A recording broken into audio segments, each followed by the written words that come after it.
What if I told you that some of history's greatest secrets lie hidden not in lost cities or sunken ships, but within the written records, buried tombs, and silent artifacts of ancient China?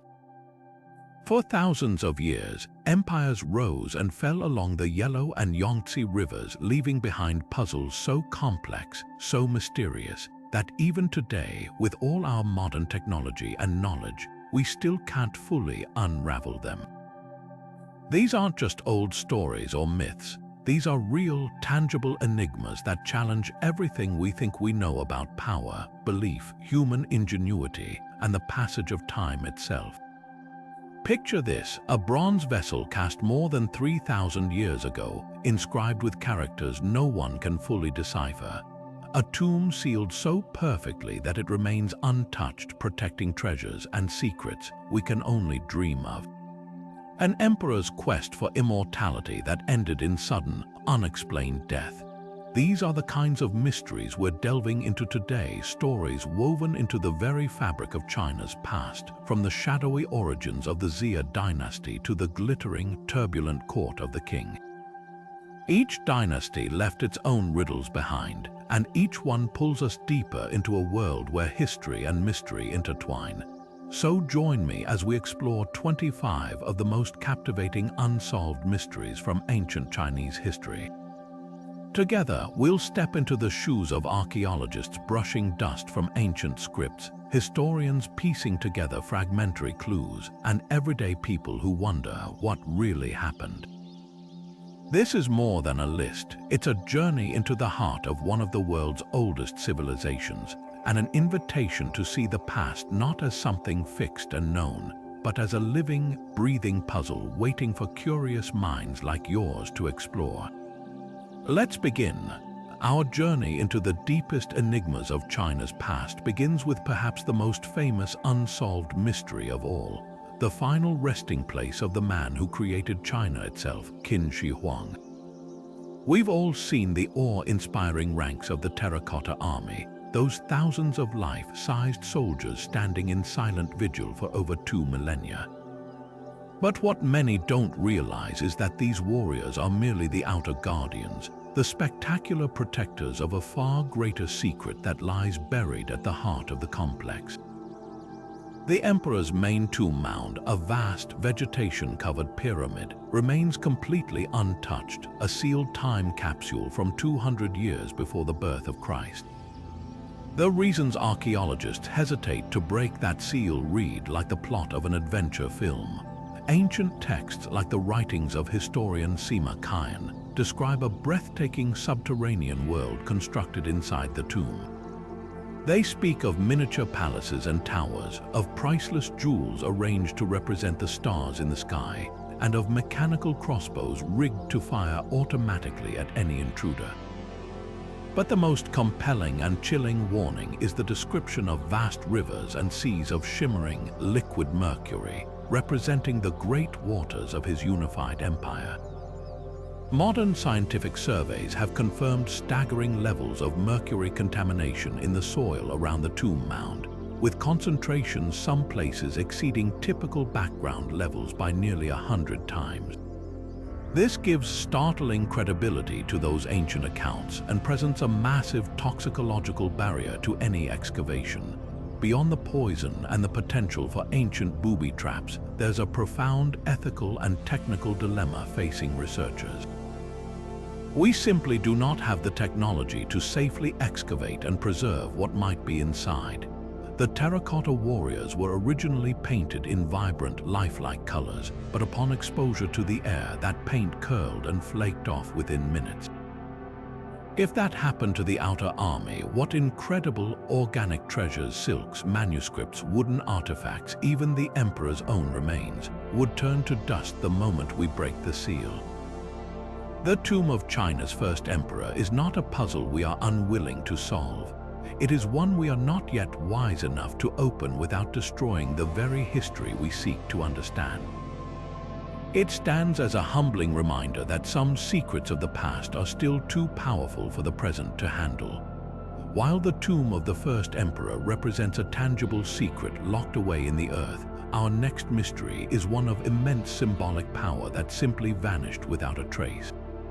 We journey now from the silent guardians of terracotta to the legendary Nine Tripod Cauldrons, the ultimate symbols of the mandate of heaven itself. Their story begins not with the Qin, but in the mists of China's mythical dawn, with the founding of the Xia Dynasty by the great Yu.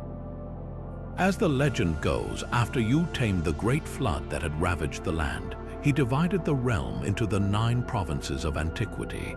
To commemorate this monumental achievement and to symbolize the unified state, he cast 9 immense bronze cauldrons, each one representing a province and adorned with images of its people, spirits, and strange creatures. These were no ordinary vessels. Their weight was said to be immense, their craftsmanship divine, but their true power was not in their physical form, it was in what they represented. Possession of the 9 tripods meant you held the legitimate right to rule all under heaven. They were the physical proof of the mandate of heaven, passed like a sacred baton from one virtuous dynasty to the next. The Shang dynasty was said to have seized them from the corrupt last king of Xia, and centuries later, the Zhou in turn took them from the Shang, legitimizing their own rebellion and subsequent rule. For over 1,000 years, through the Xia, Shang, and Zhou dynasties, these cauldrons were the ultimate political prize, the holy grail of imperial authority. And then they were gone. The historical records point to their disappearance during the tumultuous era of the Qin dynasty. The most accepted theory is a pragmatic, if tragic, one. The first emperor, Qin Shi Huang, was a man obsessed with standardization and the consolidation of his own power. He famously melted down bronze weapons from the conquered states to create his 12 colossal statues in Xianyang.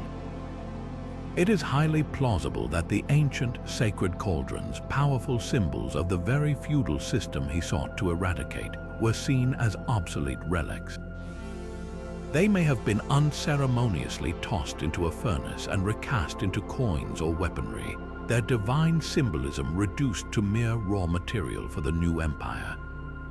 Yet the romantic and hopeful theories persist. Perhaps they were not destroyed. Perhaps loyalists to the old Zhou order, recognizing the cultural apocalypse brought by the Qin, managed to hide them away in a secret location to protect them from the emperor's iconoclasm.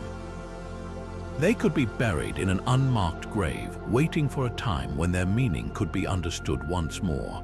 Another possibility is that they were lost, perhaps sunk to the bottom of the sea river as they were being transported, their incredible weight dragging them into the mud and silt where they remain, preserved but forgotten. The fate of the 9 tripods is a different kind of mystery from an unopened tomb. It is the mystery of a lost idea, a vanished symbol. We can dig around the tomb mound at Mount Lai with scientific instruments, but how do you search for a legend? Their absence is itself a powerful statement.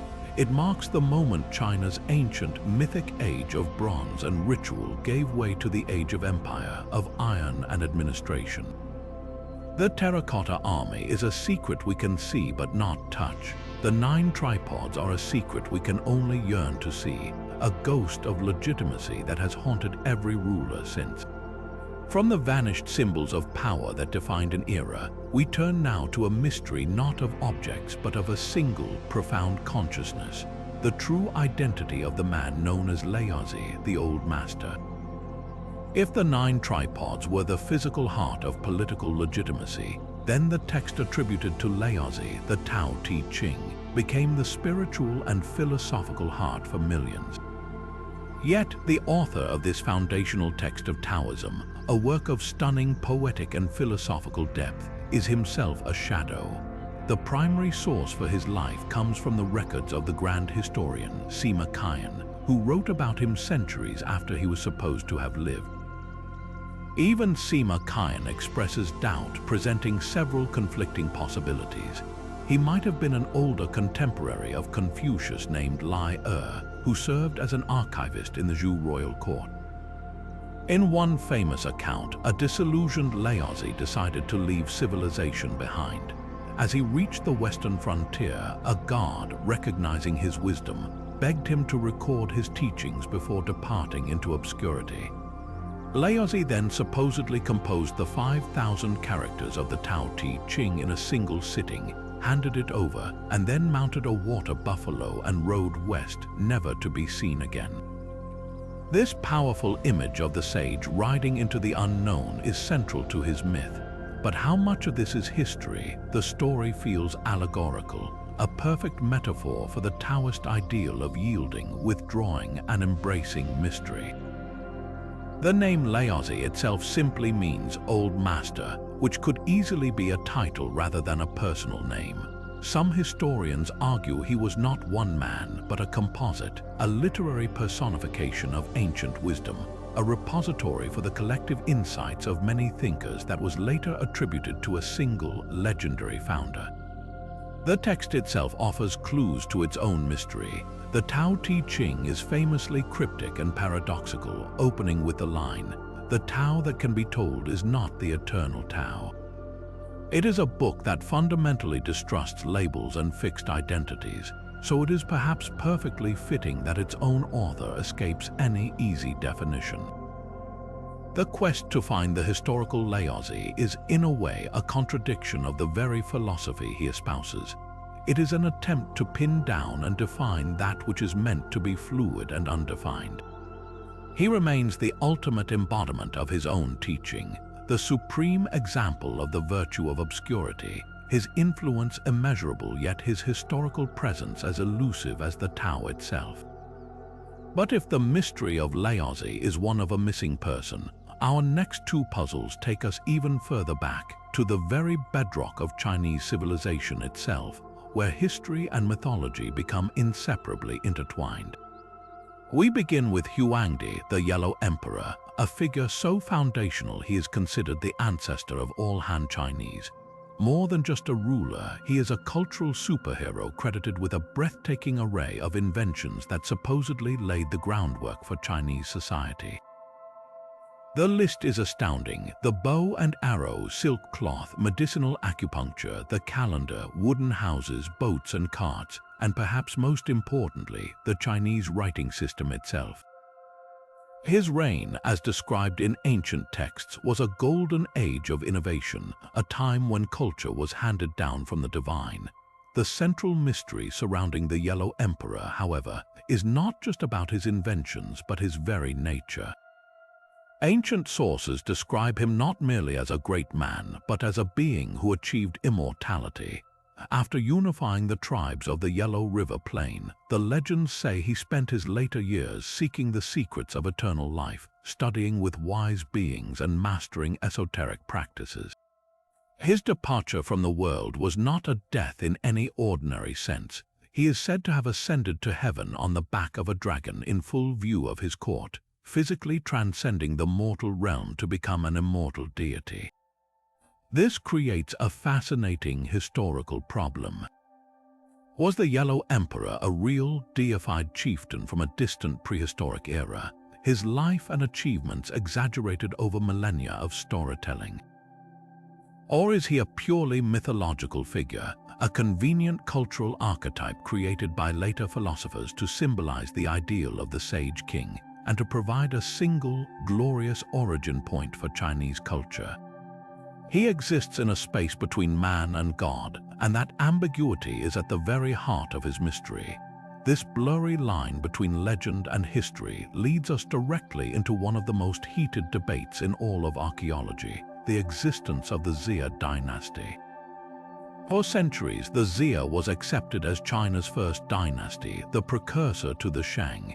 Ancient historical texts provided a detailed narrative, a list of kings, accounts of their reigns, and stories of its founding by the great Yu, who earned the right to rule by taming a catastrophic flood.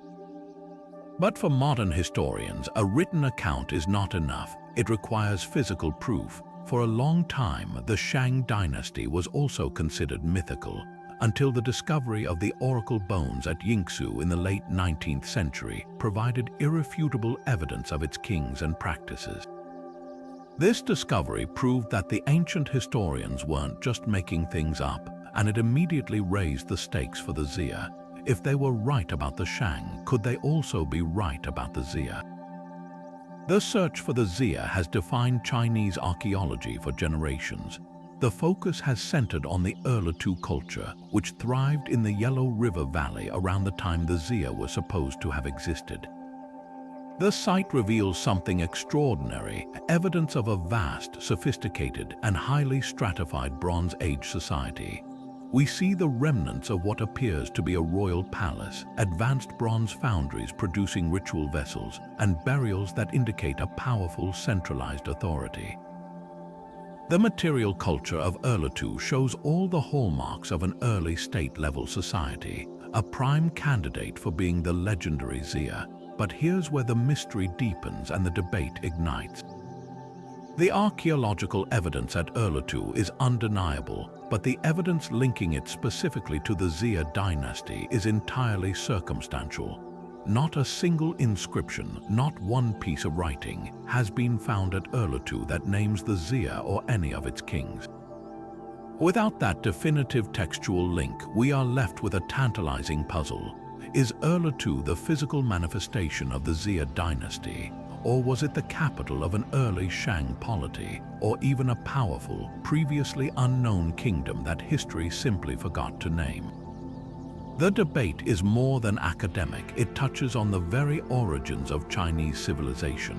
It forces us to ask what we consider to be real. Is a dynasty defined by its written history or by the archaeological footprint it leaves behind? The quest for the Xia is a reminder that some of the greatest mysteries aren't about hidden tombs, but about entire worlds that may have existed, waiting for that one crucial piece of evidence to step out of the shadows of myth and into the light of history. Leaving behind the foundational debates of the Yellow Emperor and the Xia, our search for China's hidden past takes a dramatic and bizarre turn. We travel now from the Yellow River Valley to the lush Sichuan Basin, where a discovery so strange and so unprecedented was made that it forced historians to completely rewrite their understanding of ancient China. This is the mystery of Sanxingdui. In 1986, construction workers near Chengdu accidentally uncovered two vast sacrificial pits filled not with skeletons or ordinary jade, but with artifacts so alien, so utterly unlike anything ever found in China, that they seemed to belong to another world entirely. This was the lost kingdom of Shu. The contents of these pits were a breathtaking assault on all conventional wisdom. There were enormous bronze trees with birds and strange blossoms, some over 10 feet tall. There were towering human-like figures in elaborate robes, standing over 8 feet high, their hands clenched as if they once held some massive object now lost to time. But the most haunting finds were the bronze masks and heads. These were not the serene, realistic faces of Shang or Zhou art. These were surreal, almost supernatural visages with angular features, enormous ears, and most strikingly, eyes that protruded from their sockets like telescopes or cylinders. Some masks were colossal, far too large for any human to wear, suggesting they were made for giant idols or to be mounted on pillars during rituals. This was an artistic tradition completely divorced from the Central Plains, a society that developed in total isolation with its own unique cosmology and a stunning mastery of bronze casting that rivaled, and in some ways surpassed, anywhere else in the world at the time. This leads us directly into the first layer of the mystery, their sudden and complete disappearance. The Sanxingdui culture was incredibly advanced, with a capital city that was one of the largest in the ancient world, featuring massive protective walls and a sophisticated society. Then, around 1200 years before the Common Era, it all just stopped. The site was abandoned. The most compelling theory points to a catastrophic earthquake that shifted the course of the Minjiang River, effectively cutting off their primary water source and making agriculture in the area impossible. This natural disaster could have shattered the people's faith in their gods and their rulers, leading them to abandon their sacred city in search of a new home. Yet there is no evidence of a violent invasion or mass graves to confirm this. they simply vanished, leaving behind their most sacred objects, carefully broken and ritually buried as a final enigmatic offering. Which brings us to the second, even deeper mystery. Who were they, and what did their strange iconography mean? The protruding eyes of the masks are the most iconic and puzzling feature. Some scholars suggest they represent Qin Shi Huang, a mythical founding king of Shu who was described as having eyes that stuck out, perhaps indicating a genetic trait or a specific cultural ideal of beauty and power. Others believe the extended eyes symbolize a heightened ability to see the spirit world, to perceive things beyond the vision of ordinary humans. The masks might be portraits of deified ancestors, shamanic priests in a trance state, or even representations of powerful gods that we can no longer name.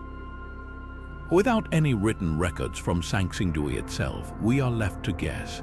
This civilization seems to have worshipped a pantheon of gods centered on the sun, birds, and eyes, a stark contrast to the ancestor worship that dominated the Central Plains.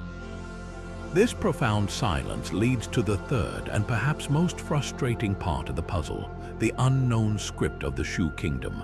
While no writing has been found at Sanxingdui itself, a later site from the same region called Qin Shi yielded a single tantalizing clue. On a gold foil disc, archaeologists found a series of symbols that appear to be pictographic. This is not the same as the oracle bone script of the Shang. It is something entirely different, a potential writing system unique to the Shu culture. But with only a handful of symbols on a single object, it is simply too little information to even begin decipherment. It is a locked door with no key. This undeciphered script could hold the answers to everything: the meaning of the masks, the reason for their collapse, their relationship with the outside world. It is the ghost of a language, a final whisper from a people who chose to bury their secrets in the earth, challenging us centuries later to understand a world that deliberately turned its back on everything we thought we knew about ancient China. From the silent, alien artifacts of Sanxingdui, we turn to a mystery not of objects, but of a single man's almost miraculous skill, a mystery that lies at the very pulse of life itself. The legendary physician Bian Que represents a figure so skilled that his story seems to blur the line between history and myth. Ancient texts, like the famed records of the Grand Historian, portray him not just as a doctor, but as a medical clairvoyant. His most famous ability was a form of pulse reading so advanced it bordered on the supernatural. The stories say he could diagnose a patient's illness, even predicting its future progression, simply by feeling the pulse at their wrist. He allegedly discerned hidden maladies long before any physical symptoms appeared, once declaring that a ruler was seriously ill despite the man insisting he felt perfectly well. Bian Que warned that the disease was still shallow and could be easily treated, but if left alone, it would become incurable. The ruler dismissed him, and just as predicted, he fell gravely ill days later and died. This account paints a picture of a man who could see the future written in the rhythm of blood. This incredible skill forms the core of the modern debate. Was Bian Que's pulse diagnosis a real, highly refined medical technique that was simply lost over the centuries, its subtleties forgotten? Or were his abilities exaggerated by later writers, turning a talented healer into a medical wizard to serve a narrative about the glory of ancient Chinese wisdom? Proponents of the lost technique theory argue that the ancient understanding of the body's energy systems, or Qi, was profoundly deep and intuitive, a knowledge system that modern science, with its focus on physical anatomy and chemistry, has yet to fully comprehend. They suggest Bian Que's pulse diagnosis was the peak of this understanding, a holistic method of reading the entire body's state of health from a single point. The counterargument is that these stories are literary tropes designed to illustrate the ideal of the perceptive physician and warn against ignoring good advice. Without a detailed, surviving manual written by Bian Que himself, we cannot know for certain where the man ends and the legend begins. Perhaps even more astonishing than his diagnostic skills were the accounts of his surgical procedures. The texts credit Bian Que with performing complex operations using general anesthesia in the 4th century before the Common Era, a claim that, if true, would rewrite the history of medicine. The most famous story involves two men who came to Bian Que seeking a cure for a mysterious ailment. After his pulse diagnosis, Bian Que announced they needed surgery to exchange their hearts. He gave them a potent herbal anesthetic that rendered them unconscious for 3 days. During this time, he supposedly opened their chests, switched their hearts, and sutured them back up. When they awoke, each man felt perfectly healthy but returned to the wrong home, each claiming the other's wife and children as his own. While this tale is clearly a folkloric exaggeration, it points to a potential kernel of truth. Modern attempts to reconstruct his purported methods focus on the anesthetic. The ancient text master Lai mentions Bian Que using a substance called mafeson, a wine blended with toxic herbs. For centuries, this was thought to be pure myth. However, in the 2nd century of the Common Era, the famous physician Hua Chuo is historically credited with developing a formula for general anesthesia called mafeson to use in surgeries. This suggests the legend of Bian Que's anesthesia may have been a retroactive attribution, a way of giving an ancient hero credit for a more recent medical breakthrough. Alternatively, it's possible Bian Que did use a primitive but effective anesthetic compound, and his legend simply grew from there. The mystery of Bian Que is ultimately a debate about the transmission of knowledge. Were the heights of ancient medical science so great that their loss set humanity back by 1,000 years? Or are we looking at the past through a lens of myth, forever enchanted by the idea of a golden age when healers could perform miracles with nothing more than their fingertips and a deep understanding of the body's hidden rhythms? He remains the ghost in the machine of medical history, a reminder of how much we may have forgotten. Yet the first emperor's mission to control the past and future of thought didn't end with fire. It culminated in an even darker and more perplexing event, the live burial of hundreds of scholars. Historical accounts describe the emperor luring scholars to the capital with promises of official positions, only to have them treacherously trapped and buried alive. This brutal act was meant to decapitate the intellectual class, to eliminate the very people capable of remembering, interpreting, and perhaps resurrecting the forbidden knowledge he sought to erase. But the true scale and nature of this event remain a subject of intense debate. Some historians argue the term scholar might have been a broad brush used to paint all political dissidents or even alchemists who failed in their promise to find him an elixir of immortality. Others see it as a calculated act of terror, a definitive statement that the state's authority would brook no philosophical dissent. This creates a haunting duality. Were these scholars killed for what they knew or for what they represented? Their burial ground has never been conclusively identified, leaving this chapter of history suspended between a documented horror and an unlocated grave, a ghost story with very real victims. This leads us to the most tantalizing possibility at the heart of this mystery: the survival of the knowledge meant to be destroyed. Could entire libraries have been hidden away by scholars who saw the cultural apocalypse coming? The act of copying and preserving texts was a sacred duty.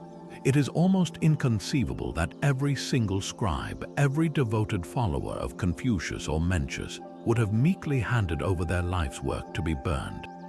Secret caches of bamboo scrolls buried in tombs or hidden in mountain caves are a persistent and hopeful legend.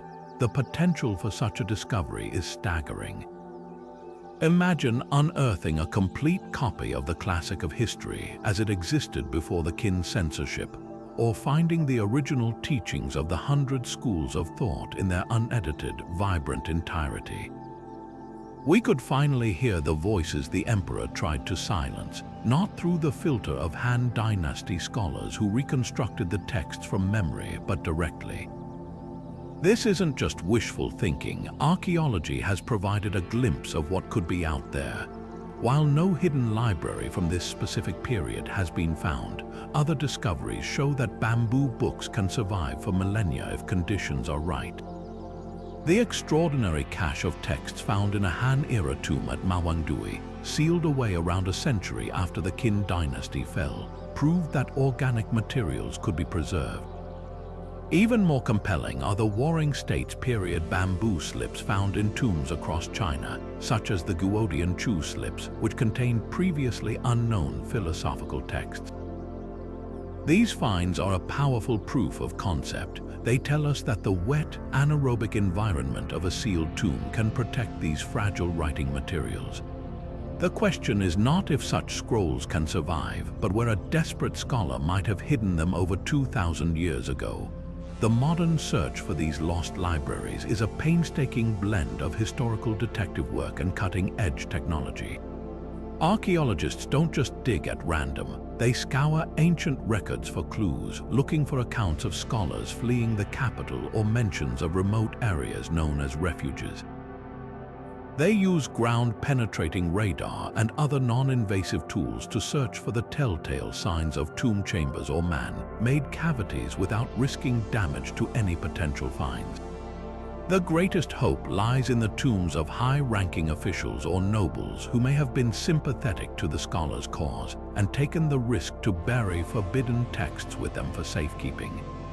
Finding such a tomb untouched by water and grave robbers would be the ultimate prize.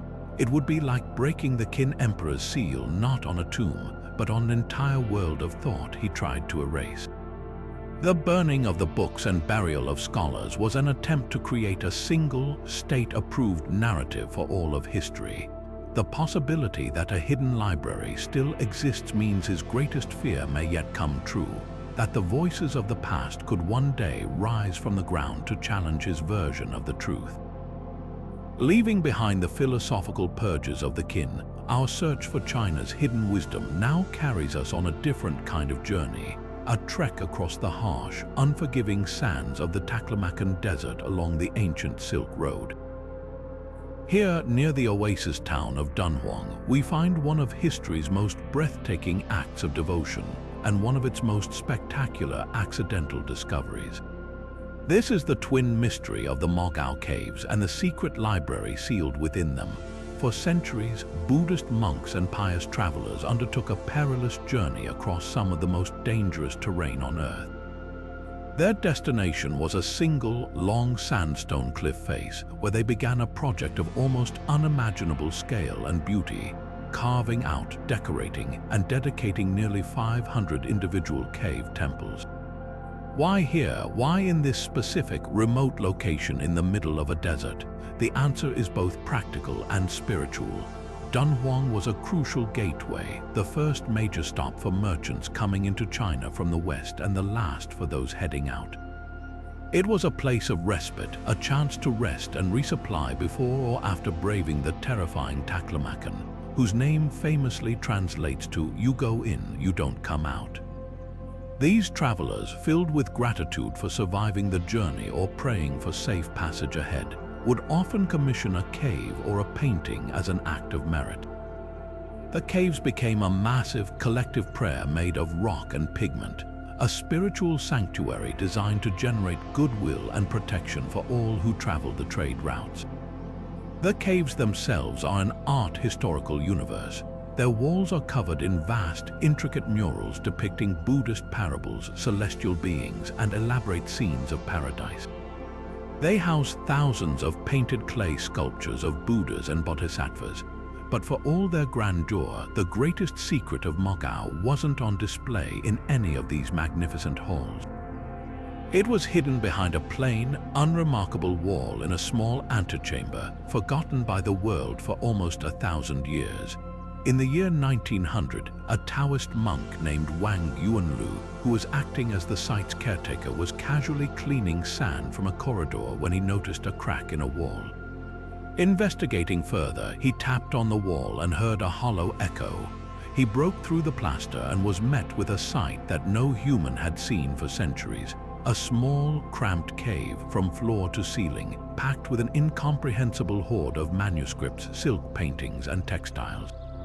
This was Cave 17, now known the world over as the Library Cave.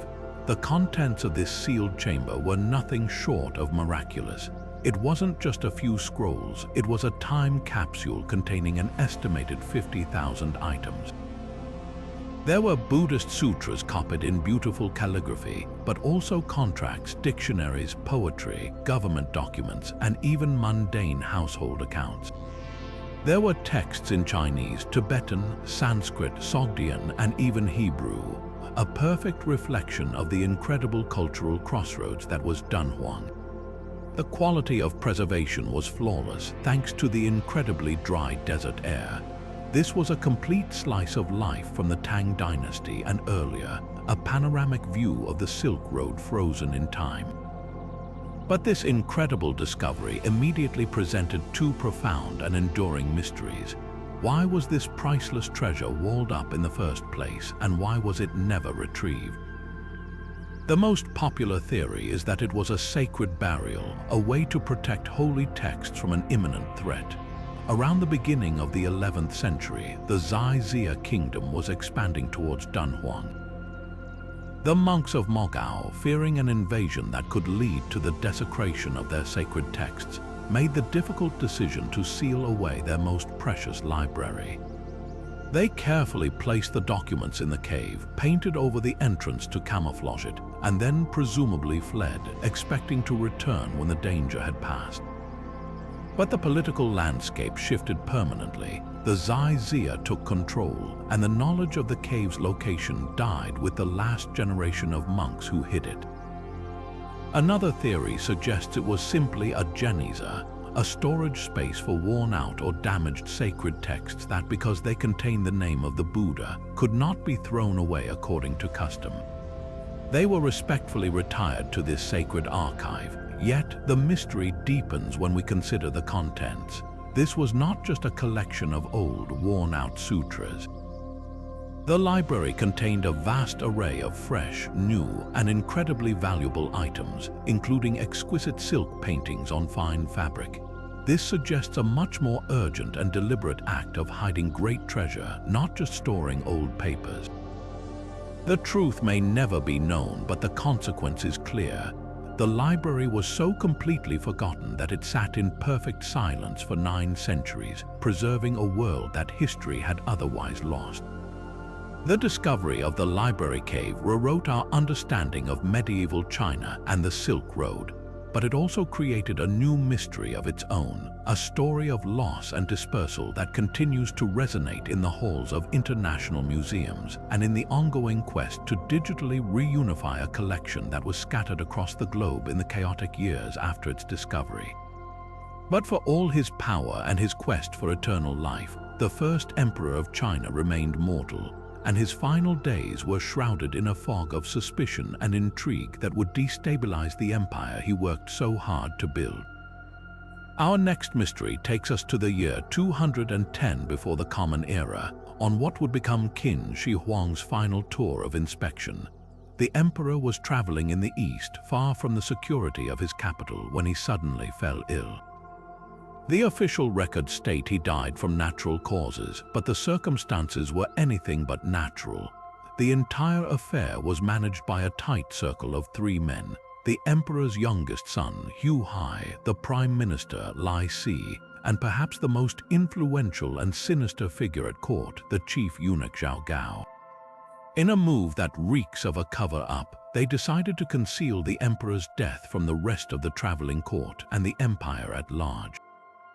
They continued the journey as if nothing was wrong, even going so far as to place the emperor's body in his carriage behind a screen, with a junior official posing as him to accept documents and issue orders to maintain the illusion that he was still alive.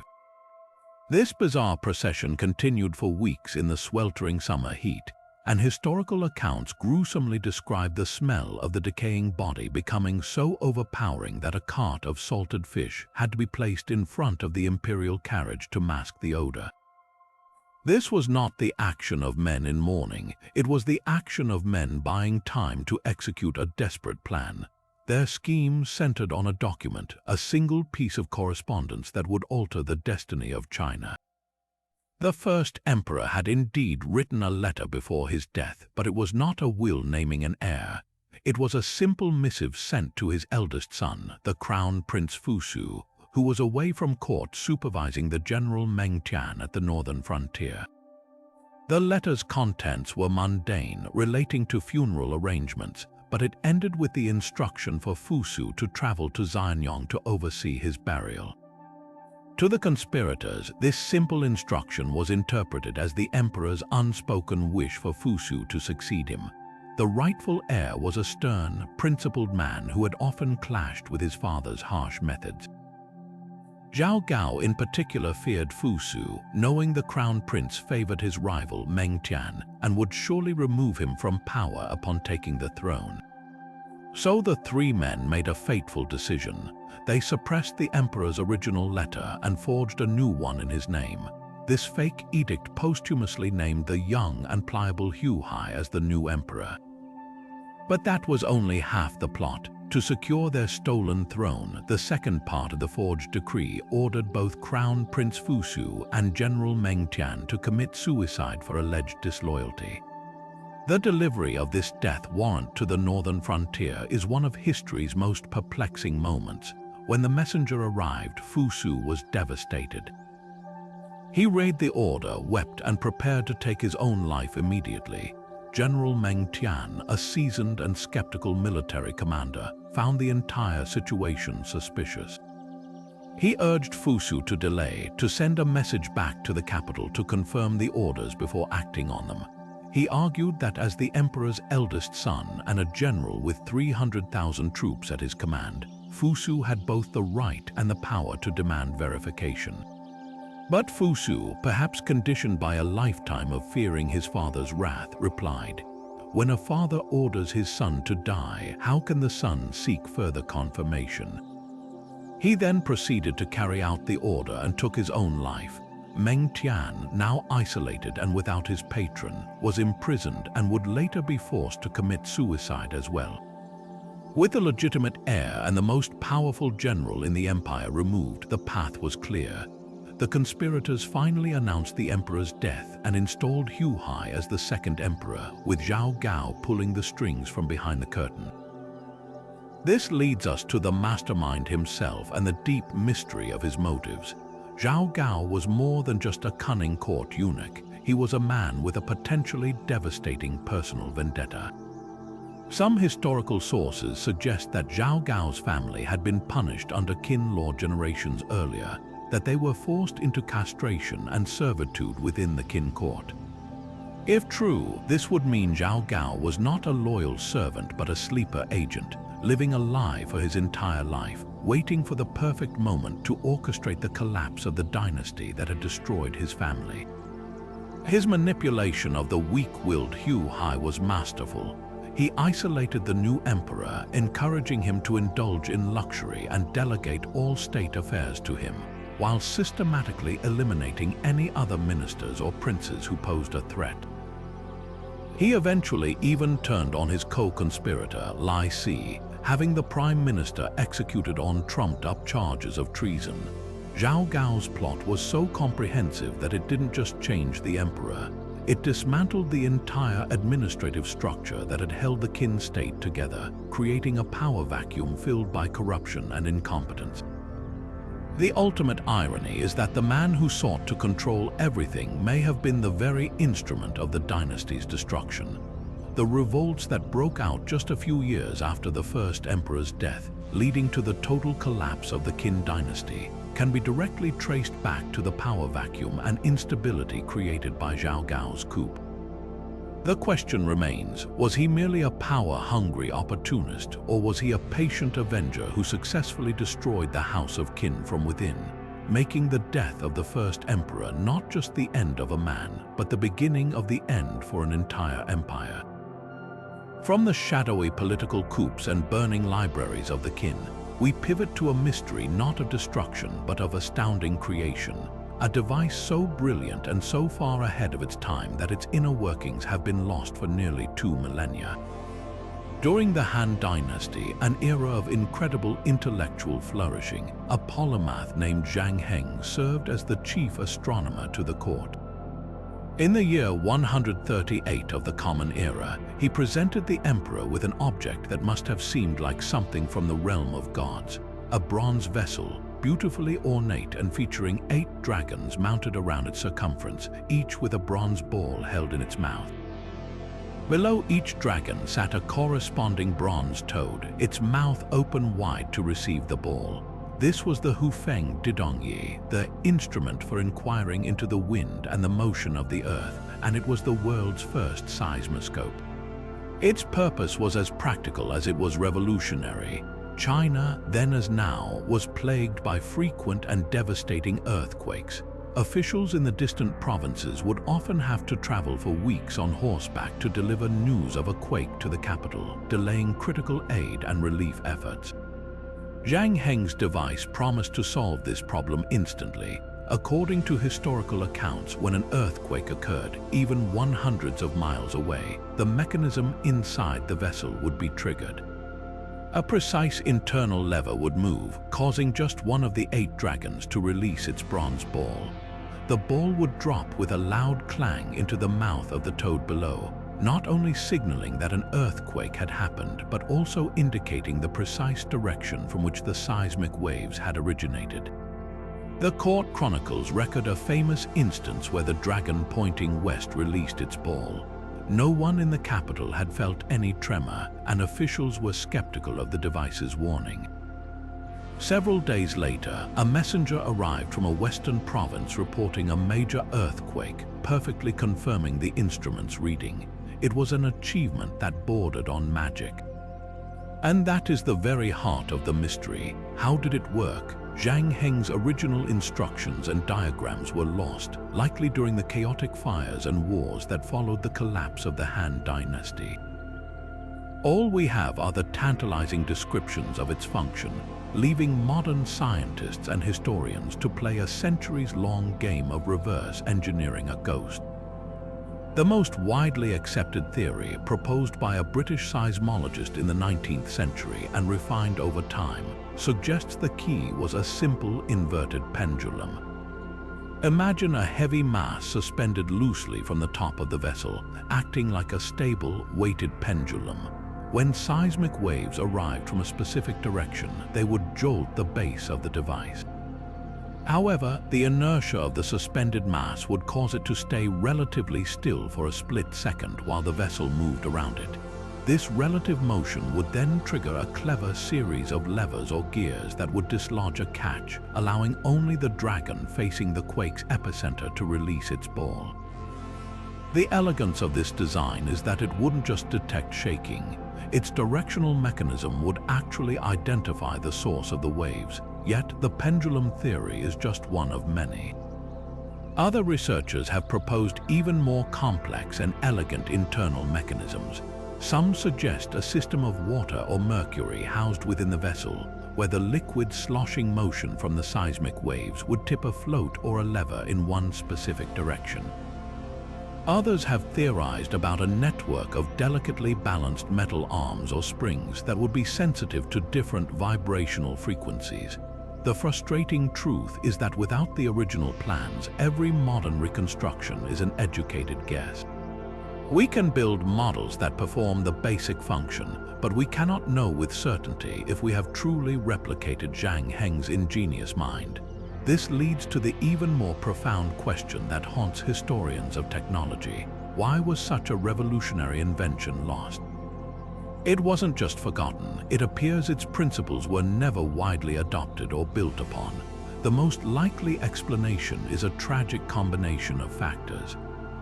The knowledge was likely held by a very small number of court scholars and artisans. As the Han Dynasty crumbled into war and instability, that specialized knowledge may have simply died with them. Furthermore, the device was probably seen not as a tool for science, but as a wondrous imperial novelty, a magical object that affirmed the emperor's divine mandate to understand the heavens and the earth. Once its creator was gone, there may have been no one left who understood its mechanics well enough to maintain it, let alone replicate it. Zhang Heng's seismoscope stands as a powerful symbol of a road not taken. It shows us that the spark of genius can flare brightly and then be snuffed out by the winds of history, leaving behind only a beautiful, silent, and deeply mysterious shell. Our journey through the shadows of China's first emperor now takes us from the toxic interior of his tomb to a vast, watery horizon as we follow the trail of his most ambitious and desperate quest. After solidifying his power over the known world, Qin Shi Huang became consumed by a single, all-encompassing fear, his own mortality. Court alchemists fed this obsession, speaking of legendary islands in the eastern seas, places called Pinglai, Fangzhang, and Yingzhou. These were not mere islands, but divine realms where immortal sages resided, possessing the secret to eternal life in the form of a magical herb or elixir.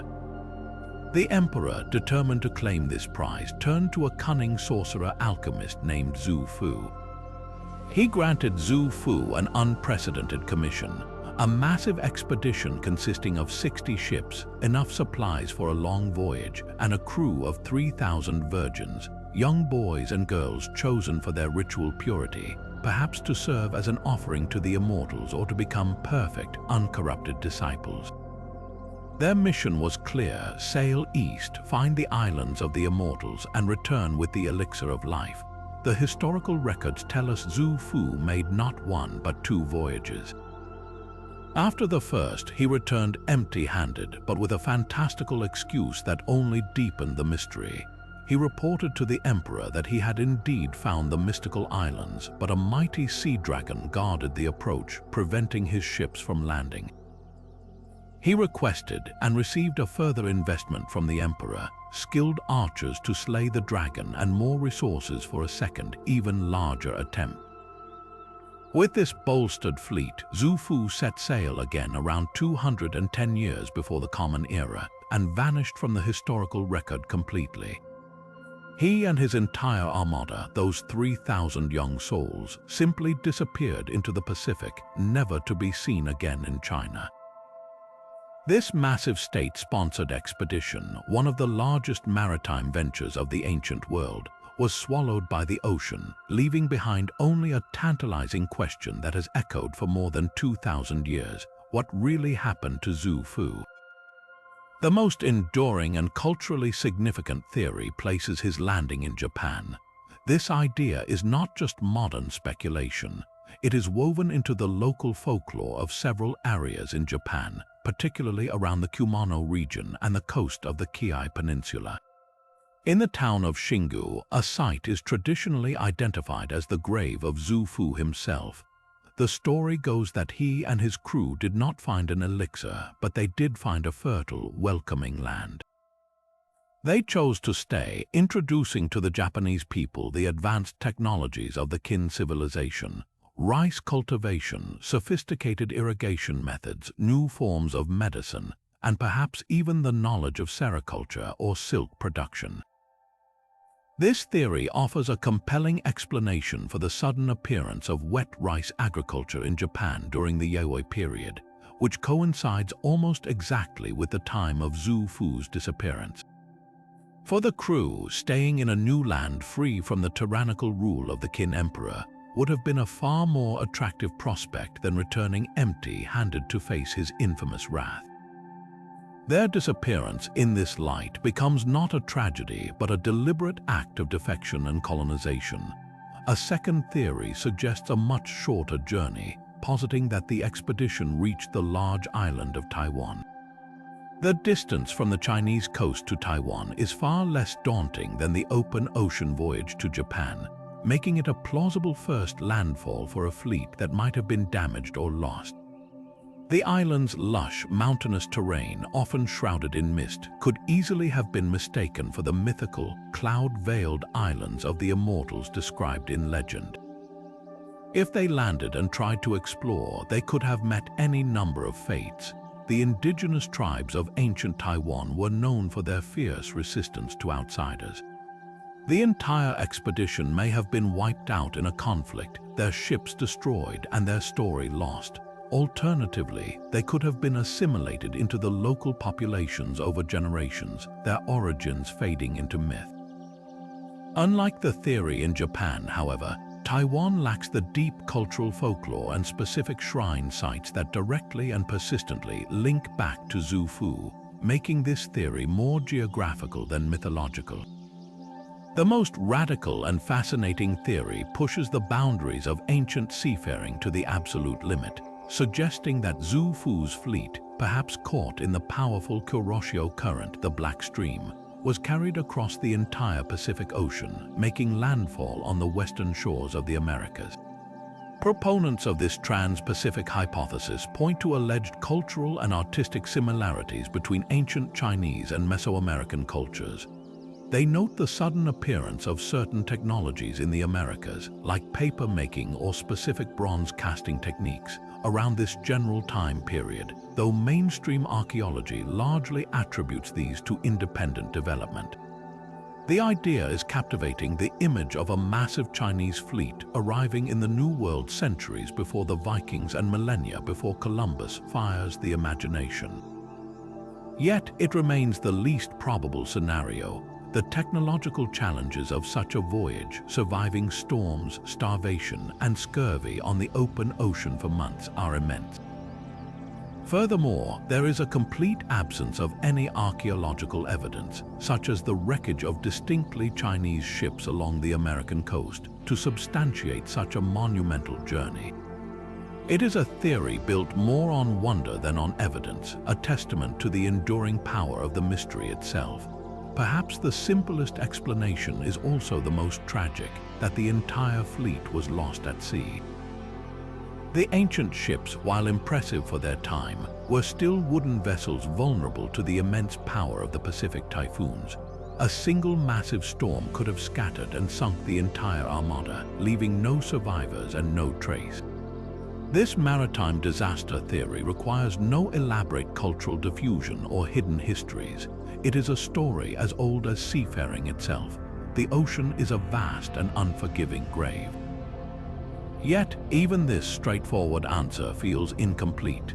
The scale of the expedition was so large that it stretches belief that every single ship and every one of the 3,000 crew members would vanish without a trace, without a single piece of wreckage ever washing ashore to tell the tale. The silence is itself the most puzzling part of the mystery. Zhu Fu's voyage stands as a monumental question mark at the dawn of China's imperial history. It represents the extreme length to which power will go to cheat death, and the haunting possibility that sometimes when you send a ship into the unknown looking for a myth, the greatest discovery is not what you find, but the freedom that comes from never coming back. Yet as the mighty Qin and Han dynasties rose and fell in the Central Plains, another drama of power and collapse was unfolding far to the west along the ancient trade routes that would one day be known as the Silk Road. This brings us to our next two mysteries, which are deeply intertwined: the strange, brief reign of the usurper Emperor Wang Mang and the even stranger peasant rebellion that rose to topple him, known as the Red Eyebrows. To understand the sheer strangeness of this period, we have to first look at the man at the center of the storm. Wang Mang started not as a warrior, but as a high-ranking court official and nephew to an empress during the later Han Dynasty. He meticulously cultivated an image of the ultimate Confucian scholar, humble, virtuous, and deeply concerned with restoring a mythical golden age of ancient justice. He was so successful in this performance that when the child emperor died, he was able to step in as regent, and eventually he did the unthinkable. He did not just seize power through a coup, he actually persuaded the Han court to voluntarily hand the mandate of heaven over to him, ending the Han dynasty and establishing his own Xin, or new, dynasty around the year 9 of the Common Era. His rise was a masterclass in political theater and propaganda. But once in power, Wang Mang revealed his true colors as perhaps history's most ambitious and, some would say, delusional social engineer. He was a man obsessed with the past, convinced that the solutions to the empire's problems lay not in innovation, but in a rigid, literal-minded revival of policies described in ancient Confucian classics that were already centuries out of date. He launched a bewildering series of radical reforms that read like the manifesto of an academic who had never left the library. He nationalized all land, declaring it the property of the emperor, and then ordered it be redistributed equally among peasant families, a policy meant to break the power of wealthy landowners but which was utterly impossible to implement. He abolished private slavery, a move that was morally progressive but economically catastrophic, alienating the very aristocrats whose support he needed. He created a dizzying state monopoly on essential goods like wine, salt, and iron tools, and then, most bizarrely, he attempted to completely overhaul the monetary system. Wang Mang introduced a mind-boggling 28 different types of currency, from spade-shaped coins to tortoise-shell tokens, creating economic chaos as no one could figure out the exchange rates or trust the value of the new money. The economy ground to a halt, trade seized up, and widespread famine began to spread. The pressing question that historians still grapple with is this: was Wang Mang a well-intentioned but tragically incompetent idealist, a man so blinded by his scholarly reverence for a utopian past that he failed to see the reality of the present? Or was he a megalomaniac whose reforms were merely a cover for consolidating his own personal power and controlling every aspect of life in his new empire? His actions have the distinct flavor of a man who believed his own publicity, who thought that because he had read about how ancient kings ruled, he could simply will a perfect society into existence by decree. Into this cauldron of economic collapse and social unrest stepped one of the most unusual rebel armies history has ever produced. As famine gripped the land, bands of desperate peasants began to form in what is now Shandong province. To tell each other apart from government soldiers and other groups, they daubed their foreheads with red dye, earning them the name the Red Eyebrows. But this was not a typical peasant revolt with clear political goals. It was something far more primal and mystical. The Red Eyebrows were less a military force and more a millenarian religious cult on the march. Their leadership was not composed of disgruntled generals or ambitious nobles, but of shamans and mediums. The most important figure in their entire movement was a teenage boy who was a cattle herder and a spirit medium. They believed this boy was possessed by the spirit of a descendant of the Han Emperor, and they followed his trance-induced pronouncements as divine command. Their entire command structure was based on religious hierarchy with titles like Three Elders and Attending Officers that sounded more like a priesthood than a military. They had no grand strategy to conquer China. They were a hungry, desperate mob led by divine voices, surging across the countryside in search of food and guided by omens. This leads to the core mystery of their success. How did this ragged, disorganized, and spiritually frenzied band of peasants manage to not only survive but actually march on the capital, break the walls of Chang'an, overthrow the emperor, and effectively end Wang Mang's Xia Dynasty?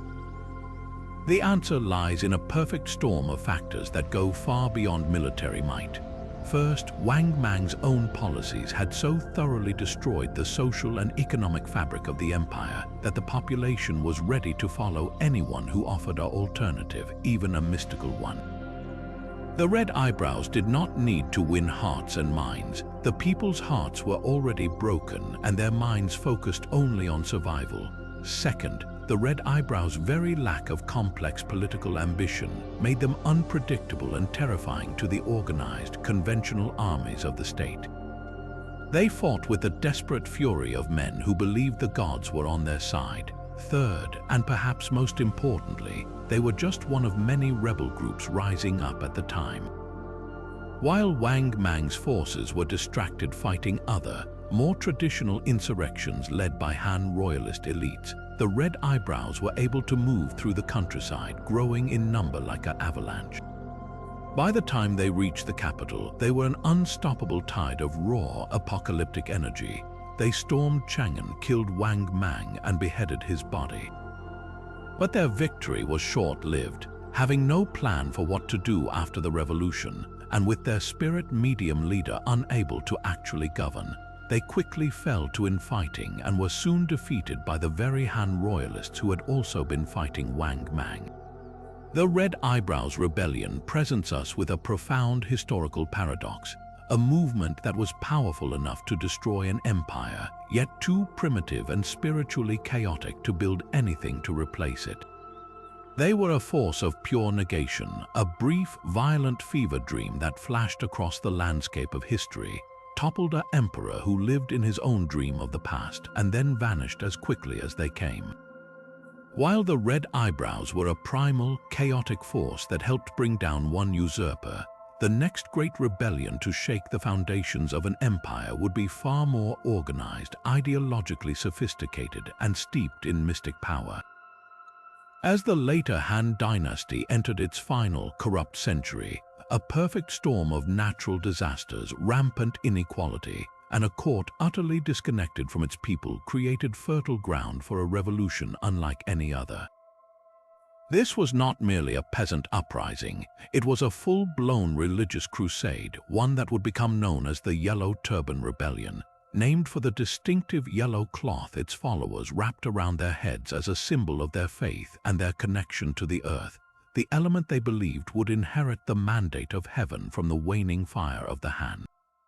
At the heart of this massive movement were three brothers from the Zhang family, with the eldest Zhang Jiao serving as its prophet and supreme leader. He was not a general or a disgruntled nobleman. He was a Taoist mystic and a charismatic healer who claimed to have received a revelation from a deified Laozi himself. This divine transmission was said to be contained in a sacred text called the Essential Scriptures of the Great Peace, or Taiping Jing. This text promised the arrival of a new cosmic age, the era of great peace, or Taiping, which would be ushered in only after the corrupt old world was swept away. Zhang Jiao preached that the Han Dynasty had lost its virtue, that its emperors were no longer worthy of the mandate of heaven, and that the countless floods, plagues, and famines ravaging the land were clear signs of heaven's displeasure. His message was one of hope and apocalyptic renewal, offering a spiritual and physical cure for the suffering of the masses. He built a vast, decentralized network of parishes across 8 provinces, organizing his followers into 36 military districts led by generals who were also spiritual masters. At its peak, his movement, known as the Way of Great Peace, boasted hundreds of thousands, perhaps even millions, of devotees ready to answer the call to arms. The incredible speed and scale of this organizing effort forces us to confront the first great mystery. What was the true nature of Zhang Jiao's purported mystical powers? Historical accounts written by his enemies nonetheless grudgingly acknowledge his profound influence over his followers, an influence built on a reputation for performing miracles. He was said to possess the ability to heal the sick through a potent combination of spiritual rituals, talismanic water, and public confessions of sin. Followers would gather, the sick would be brought forward, and after a ritual involving the burning of written petitions to the gods and the drinking of blessed water infused with ash from these petitions, many were reportedly cured. To a population being decimated by disease and without access to medicine, this power to heal was indistinguishable from magic. It provided tangible, miraculous proof that Zhang Jiao and his movement held a divine favor that the impotent Han court did not. His powers reportedly extended beyond healing into the very realm of nature itself. He was believed to be a master of esoteric arts that allowed him to control the weather, a crucial skill for an agrarian society perpetually on the brink of famine. Legends say he could summon winds and rains or banish them to protect his followers' crops, a direct challenge to the emperor's own ritual role as the intermediary between heaven and earth. Were these powers real, modern perspective suggests a blend of profound psychological insight, early public health measures, and masterful showmanship. The act of public confession and the powerful placebo effect of a shared, fervent belief can indeed have dramatic impacts on health. His understanding of hygiene, through the use of boiled water in rituals, may have actually reduced the spread of disease compared to the conditions of the time. His weather predictions were likely based on a deep, empirical knowledge of local meteorological patterns passed down through generations, interpreted through a spiritual lens and presented as divine revelation. To his followers, however, the distinction was meaningless. The results were what mattered. He could heal when others could not, and he seemed to command the heavens. This made him not just a leader, but a living god, and his followers, the Yellow Turbans, believed they were invincible soldiers in a holy war. This belief was intimately tied to the second, and perhaps greatest, mystery of the rebellion, the contents of the lost Taiping Jing, the sacred text that served as their Bible. The original version wielded by Zhang Jiao and his inner circle has been lost to history.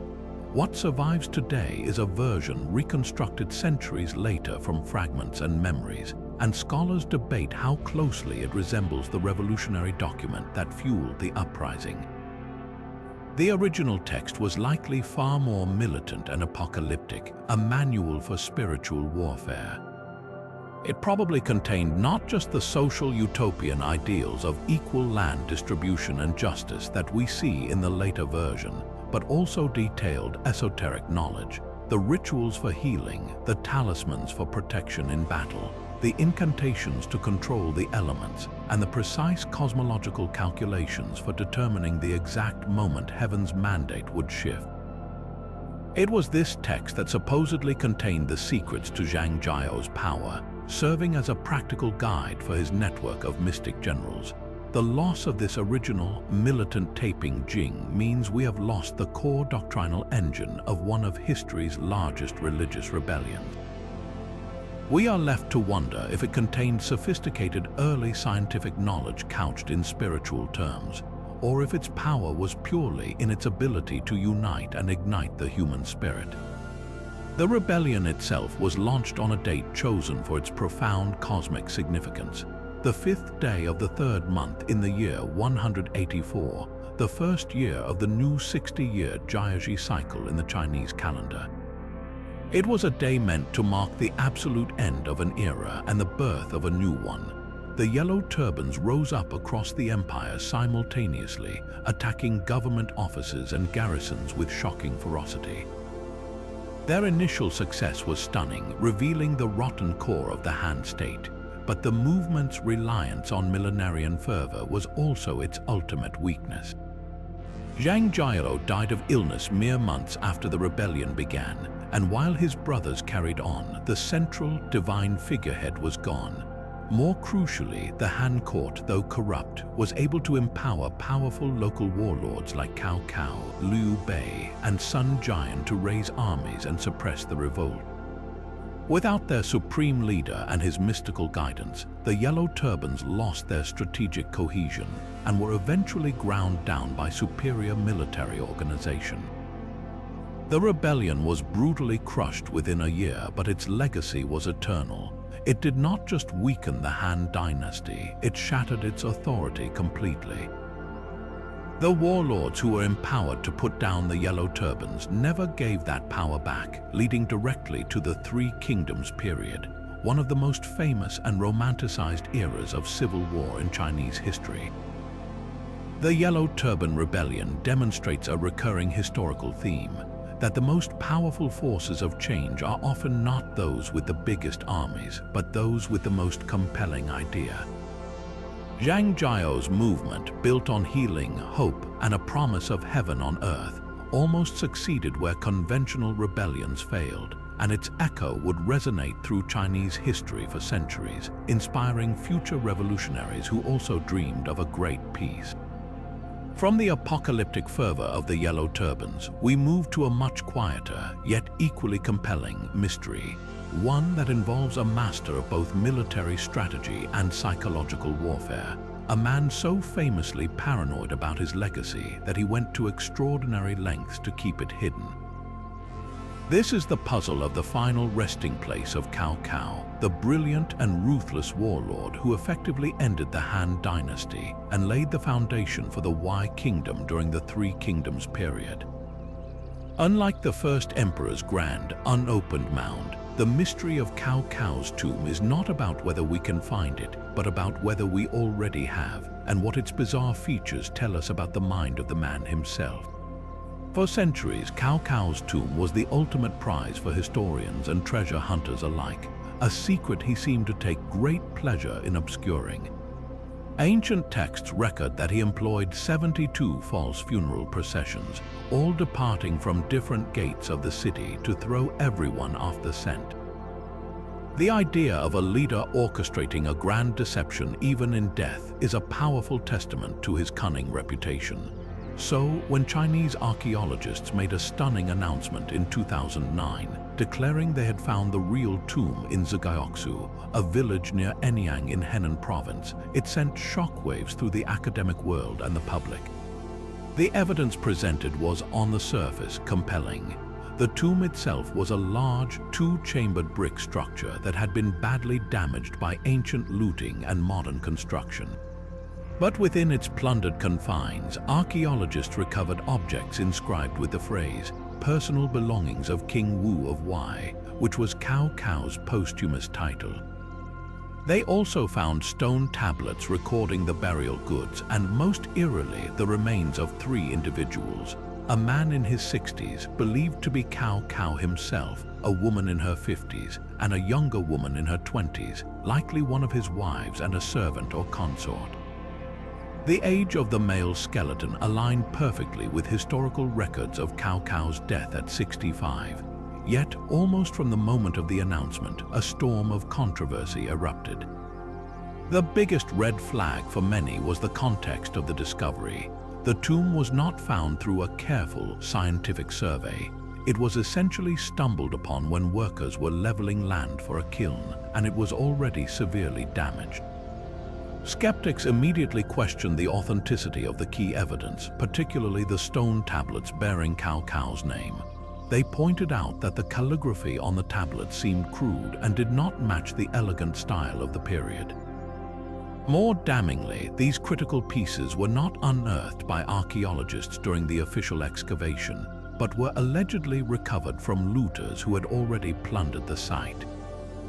This raised the terrifying possibility that the entire discovery was an elaborate hoax, that modern forgers, knowing the immense value of anything connected to Cao Cao, had planted fake artifacts in a real but anonymous ancient tomb to drive up its price on the black market or bring prestige to the local area. Other scholars argued that even if the tomb was genuine, the man buried there might not be Cao Cao, but one of his many descendants or relatives who also held the same title, as the name King Wu of Wei could have been used by others in the family line. The debate became so heated that it spilled out of academic journals and into national news, with experts taking sides in a very public and passionate dispute over the identity of a 2,000-year-old skeleton. This controversy highlights the immense difficulty of pinning down historical truth, especially when fame, money, and national pride are involved. Whether the Anyang tomb is genuine or not, it perfectly illustrates the second part of this mystery, Cao Cao's legendary, almost obsessive devotion to a simple burial. This was not a man who wanted to be forgotten. He was one of the most famous figures of his age. Instead, he was a pragmatist who understood the realities of his time. He lived in an era of constant war and social upheaval, where the tombs of wealthy nobles were seen not as sacred monuments, but as piñatas filled with gold and jade for any army or bandit to break open. He famously expressed a deep disdain for the extravagant tomb building of his predecessors, like the Qin and Han emperors, whose lavish underground palaces became their undoing, looted and desecrated shortly after their deaths. In a direct and revolutionary order, Cao Cao commanded that his burial be simple and, most importantly, that his true grave location remain unknown. He requested to be interred in thin, plain clothing, without any precious jewels or gold, and to be buried in a barren field, with no mighty tumulus or towering pine trees to mark the spot. He wanted the earth above him to be leveled flat, to be plowed over and planted with crops, leaving no visible trace for future generations to find. This was a stroke of genius that served multiple purposes. On a practical level, it was the ultimate anti-looting measure. If there is no marker, no mound, and no rumor of treasure, then grave robbers have nothing to target. But on a deeper psychological level, it was a final masterful play in the long game of power and perception.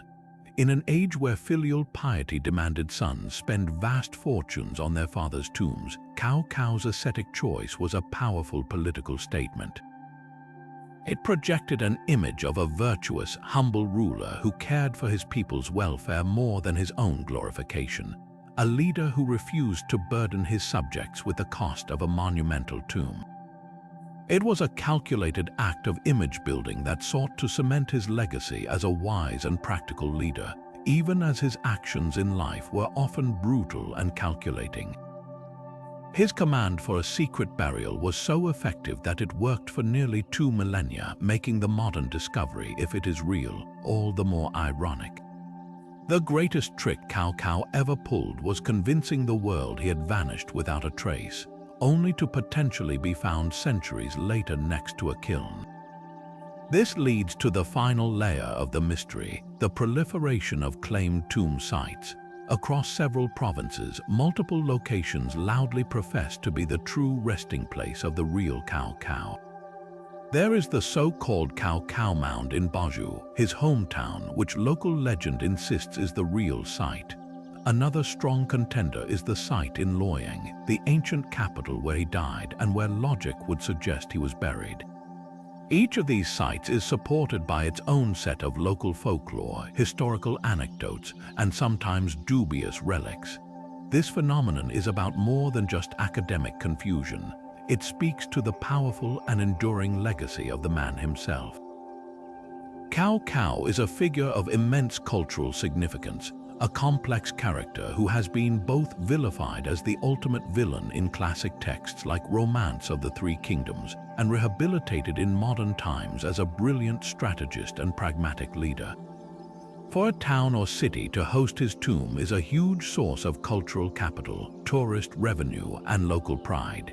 The existence of multiple claimants is a testament to his larger-than-life status. It shows that Cao Cao, the man who wished to be forgotten, instead became unforgettable, his memory so potent that communities centuries later still vie for the honor of holding his bones.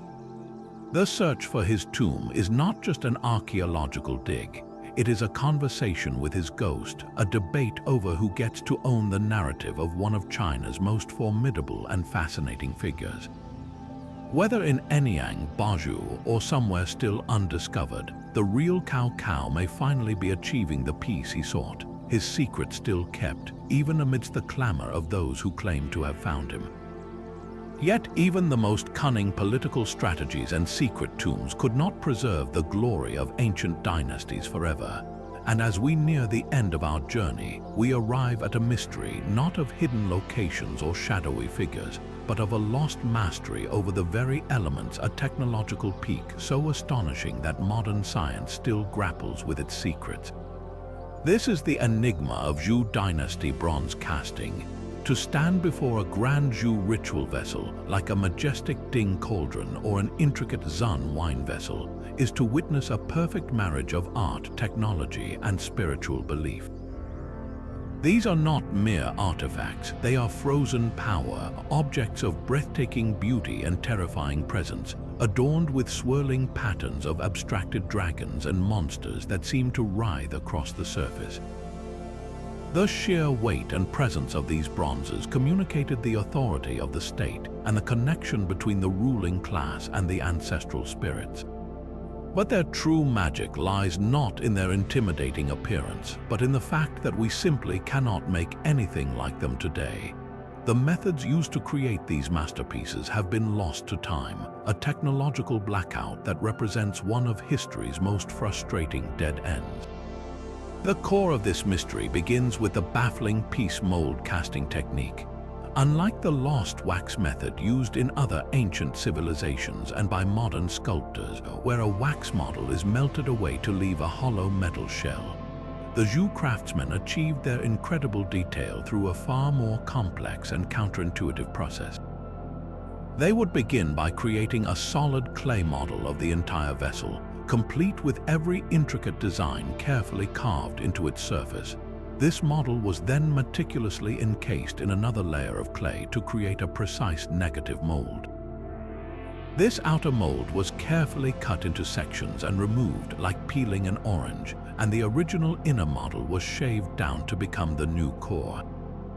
The sections of the mold were then reassembled around this smaller core, creating a hair-thin gap between them, the space into which the molten bronze would be poured.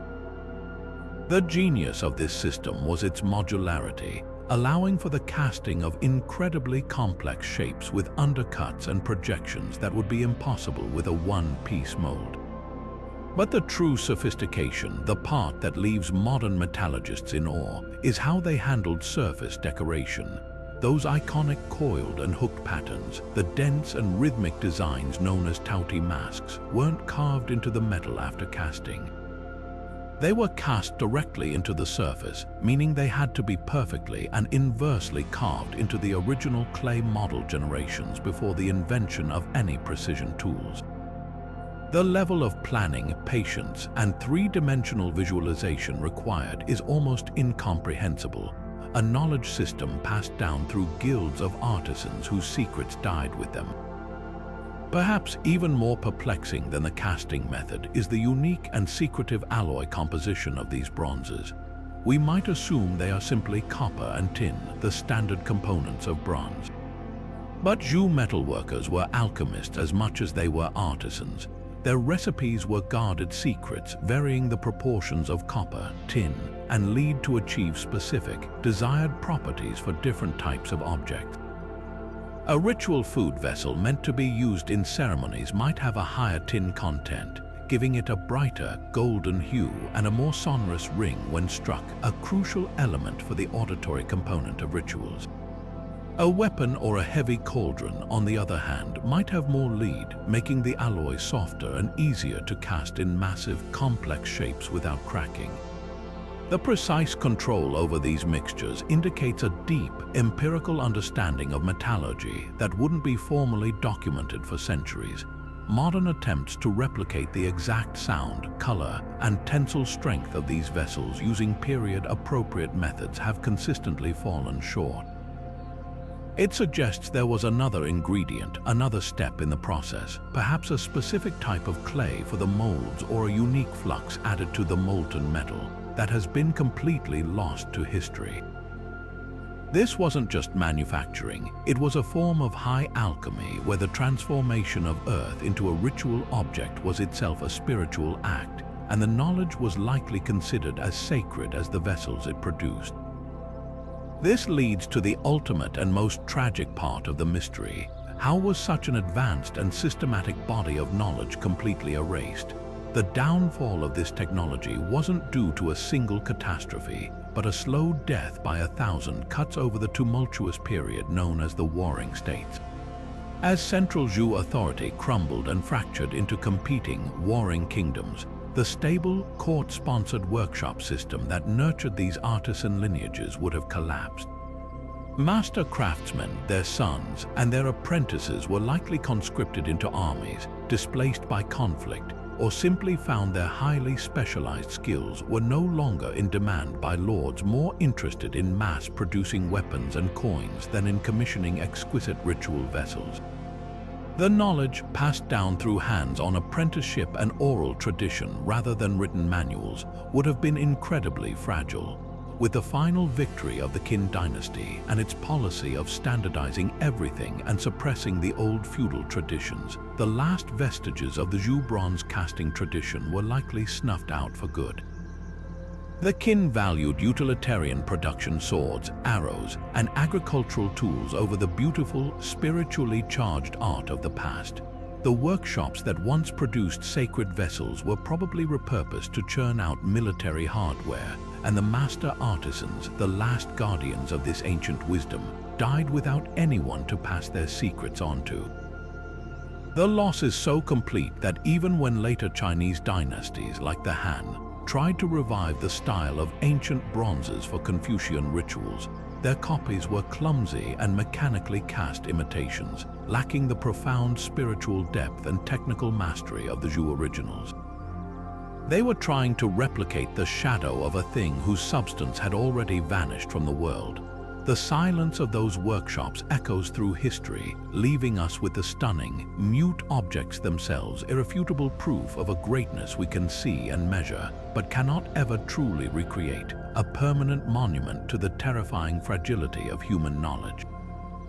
But of all the technological marvels and lost knowledge we've encountered, none capture the imagination quite like the final mystery on our list. A story of colossal ambition and enigmatic disappearance that plays out not in tombs or workshops, but on the vast stage of the world's oceans.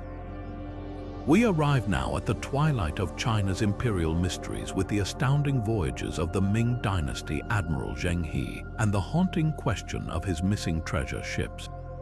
In the early 1400s, while Europe was still tentatively exploring its own coastline with small caravels, the Ming Emperor Yongle launched a project of breathtaking scale and confidence. He ordered the construction of a colossal armada, a navy of unprecedented size, and placed it under the command of his trusted admiral, the eunuch Zheng He. Their mission was not conquest, but something far more profound: to project the splendor and power of the Ming court to every corner of the known world, to receive tribute, and to establish trade relations that would echo for centuries. The scale of these expeditions defies belief. Over the course of nearly 3 decades, Zheng He led 7 epic voyages, each one larger than the last. His fleets were floating cities, sometimes consisting of nearly 300 ships and carrying over 27,000 people: sailors, soldiers, diplomats, doctors, and interpreters. They sailed from Southeast Asia across the Indian Ocean, reaching the Horn of Africa, the Persian Gulf, and possibly even further. They returned with exotic goods and envoys from dozens of kingdoms. Giraffes from Africa were presented as auspicious Qilin, and the world learned of China's majesty. But the crown jewels of this immense fleet were the legendary treasure ships, the colossal flagships that served as the admiral's command vessels. It is the size of these ships that forms the very core of the mystery. Ming historical records, notably the official history, make an astonishing claim that the largest of these treasure ships were over 400 feet long. To put that in perspective, a 400-foot-long wooden vessel would not be surpassed in size until the advent of iron-hulled steamships in the 19th century. Christopher Columbus's flagship, the Santa Maria, was a mere 85 feet long. The idea that 15th-century Chinese shipwrights could build a seagoing wooden ship 5 times that length seems, to many modern naval architects, physically impossible. The hull of a wooden ship of that size would be incredibly flexible, vulnerable to hogging and sagging in heavy seas, and likely to break its own back. This has led some scholars to argue the 400-foot measurement must be an exaggeration, a mistranslation, or perhaps refers to the length of the shipyard slips rather than the ships themselves. Others, however, point to the archaeological discovery of a massive rudder post in the ancient Nanjing shipyards, a single piece of timber that suggests a rudder so large it could only have belonged to a ship well over 200 feet long. Perhaps the truth lies somewhere in between ships that, while not quite 400 feet, were still the largest wooden vessels ever built, titans of their age that rightly earned a legendary status. Yet, the mystery deepens beyond just their dimensions. The greatest enigma is why, after these 7 voyages demonstrated unparalleled maritime superiority, China suddenly and completely turned its back on the ocean. Following the death of Emperor Yongle and the passing of Zheng He, the entire enterprise was scrapped. The treasure fleet was dismantled, the great shipyards in Nanjing were closed, and the most detailed records of the voyages, the shipbuilding techniques, and the navigational charts were systematically destroyed by court officials. This was a deliberate act of historical erasure. The reason was a fundamental shift in political power within the Ming court. A new faction of conservative, inward-looking Confucian scholars gained influence. They saw the voyages as a colossal waste of state resources that benefited only eunuchs and merchants, groups they despised. They argued that China's true strength and virtue lay in tending to its agricultural heartland, not in chasing glory and strange curiosities across treacherous seas. To them, Zheng He's adventures were a dangerous distraction, and to ensure no future emperor would be tempted to repeat them, they burned the maps and logs, hoping to sink the entire memory of the voyages into oblivion. This act of cultural self-sabotage leaves us with the final, tantalizing possibility. Could the physical remains of these legendary ships still be out there, waiting on the ocean floor? The treasure ships, for all their size, were still vessels subject to the perils of the sea. Historical accounts mention ships lost to storms. The possibility that one or more of these colossal flagships sank in the relatively shallow waters of the Southeast Asian or Indian Ocean coastlines is very real. Finding such a wreck would be the archaeological discovery of the century, a time capsule that could finally resolve the debate over their size and construction. Modern marine archaeologists are actively searching, using advanced sonar and magnetometer surveys in areas along Zheng He's documented routes. The challenge is immense. These are not the clear, sheltered waters of the Mediterranean. These are seas with heavy siltation, strong currents, and centuries of coral growth that can completely consume a wooden hull. But the reward would be unimaginable. To find the wreck of a treasure ship would be to recover not just a ship, but a road not taken, a tangible piece of a timeline where China, not Europe, became the world's great seafaring power. It represents a lost future, a path of global connection that was deliberately closed off, leaving us to wonder what might have been had those magnificent ships been allowed to keep sailing. And so our journey through 25 of ancient China's greatest mysteries comes to a close, yet in many ways it feels less like an ending and more like stepping back from a single, intricate tapestry to realize we've only been examining a few of its most compelling threads. The truth is, these enigmas represent just a fraction of the historical puzzles waiting to be unraveled. For every unopened tomb like Qin Shi Huang's, there are likely dozens more, unknown and untouched, preserving their secrets beneath the earth. For every lost text like the original Taiping Jing, countless other manuscripts may still lie hidden, their wisdom silent but not forgotten. The vanished ships of Zheng He, the undeciphered script of Sanxingdui, the true identity of Laozi, each is a single star in a vast constellation of historical wonder, reminding us that the deeper we look into China's past, the more we find that history is not a settled record, but a living, breathing conversation between what we know and what we have yet to discover. What makes these mysteries so profoundly important is that each one, in its own unique way, holds up a mirror to the very soul of Chinese civilization. They aren't just isolated puzzles, they are windows into the core values, fears, and ambitions that shaped a culture for millennia. The quest for immortality by emperors and alchemists alike speaks to a deep human yearning to transcend mortality, a desire so powerful it launched fleets into the unknown and filled tombs with mercury rivers.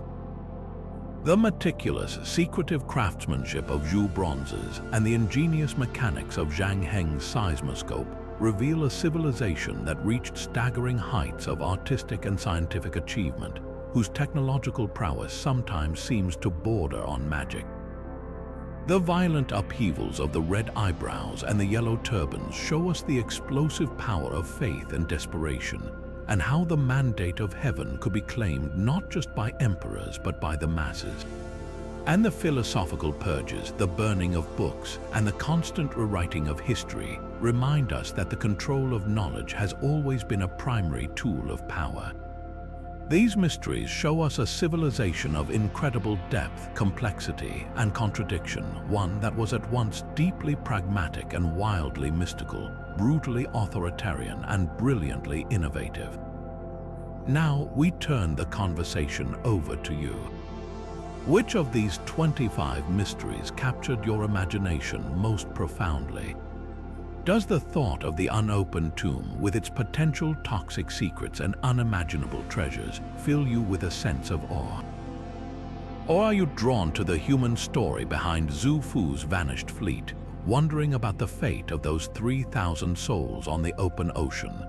Perhaps the surreal, alien beauty of the Sanxingdui masks leaves you pondering the incredible diversity of cultures that once flourished in ancient China, reminding us that history is always richer and stranger than any single narrative can contain. Let us know your thoughts in the comments below. We love reading your perspectives and theories, as it makes this exploration a shared journey. If this glimpse into China's enigmatic past has sparked a deeper curiosity, there is so much more to discover. For those eager to dive further into the archaeological detective work, books like The First Emperor by John Mann offer a thrilling deep dive into the life and afterlife of Qin Shi Huang. To understand the philosophical and religious currents that fueled rebellions and shaped thought, a source book in Chinese philosophy, translated by Wing Tsit Chan, is an invaluable resource. And for a broader overview of how these pieces fit into the grand sweep of history, The Search for Modern China by Jonathan Spence, while focusing on later periods, provides essential context for how the ancient world shaped the modern. The story is far from over. New discoveries are being made every year, and each finding has the potential to rewrite what we thought we knew. If you enjoyed this journey into the shadows of the past, be sure to subscribe and hit the notification bell. We are constantly exploring the greatest enigmas of history, from the lost cities of the Maya to the unsolved riddles of ancient Egypt. Our next video will delve into another captivating mystery, one that spans continents and centuries. Thank you for watching, and remember, the past is not a closed book but an ongoing excavation, and we are all archaeologists of the unknown.